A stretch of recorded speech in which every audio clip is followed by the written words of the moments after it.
Hello friends, I am Sneha and welcome to my YouTube channel clear vision. तो चलिए आज हम SBI contra versus Nippon India large cap fund direct plan growth को कि दोनों में से किस में हम इन्वेस्ट करें कि हमें लॉन्ग टर्म में ज़्यादा से ज़्यादा बेनिफिट हो, हमें ज़्यादा से ज़्यादा रिटर्न मिले। तो चलिए इसके लिए हम पहले इसके रिटर्न को देखेंगे। SBI Contra fund direct plan growth का रिटर्न को पहले देखेंगे, फिर Nippon India large cap fund direct plan growth के रिटर्न को देखेंगे। तो हम देख रहे हैं कि एक साल में एसबीआई कॉन्ट्रा ने 35.37% का, 2 साल में 29.63% का, 3 साल में 23.06% का, 5 साल में वही 30.70% का और 10 साल में 17.22% का रिटर्न दिया।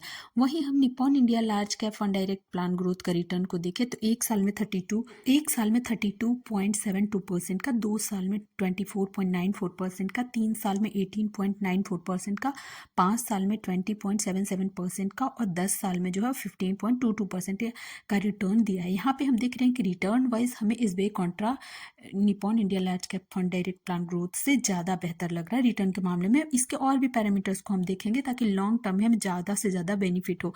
हम वीडियो में आगे बने उससे पहले आप लोगों से रिक्वेस्ट है कि मेरे चैनल को सब्सक्राइब करें, लाइक करें एंड शेयर करें।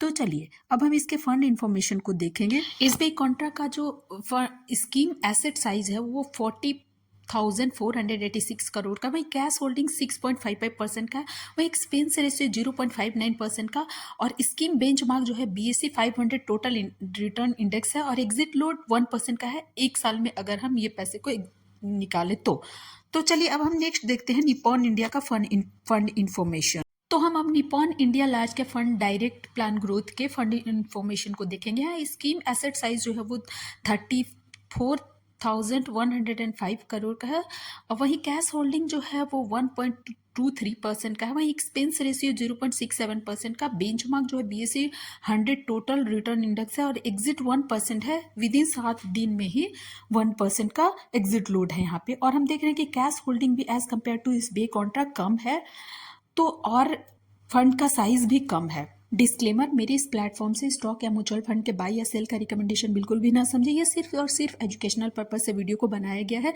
तो चलिए वीडियो में हम आगे बनते हैं फिर। तो चलिए अब हम देखते हैं कि दोनों में से अगर हम 10,000 का एसआईपी करें पर मंथ 20 साल के लिए तो हमें किस फंड से ज़्यादा रिटर्न मिलेंगे। तो हम देख रहे हैं कि एसआईपी अगर हम 10,000 पर मंथ का करते हैं एसबीआई कॉन्ट्रा में, टाइम 20 ईयर्स लेते हैं और इंटरेस्ट रेट 17% का एवरेज लेते हैं तो टोटल जो रिटर्न होता है वो 2,29,167 रुपये का होता है, जो कि काफ़ी अच्छा अमाउंट है।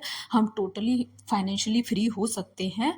अब चलिए हम दूसरा जो है वो Nippon India large cap fund का हम देखते हैं कि अगर हम उसमें इन्वेस्ट करते हैं तो हमें कितना रिटर्न मिलता है। तो Nippon India large cap fund में अगर हम एसआईपी 10,000 पर मंथ का करते हैं, टाइम पीरियड सेम लेते हैं 20 ईयर और इंटरेस्ट रेट एवरेज लेते हैं 15% का, तो टोटल रिटर्न जो होता है वो 1,51,59,550 रुपये का होता है। देखिए कितना फ़र्क पड़ता है हमारे इंटरेस्ट रेट में कि अगर 1% 2% भी हो तो लॉन्ग टर्म में बहुत ही फ़र्क पड़ता है। तो चलिए मेरा अगर ये वीडियो अच्छा लगा हो तो ज़्यादा से ज़्यादा शेयर करें, लाइक करें एंड सब्सक्राइब करें। Thank you.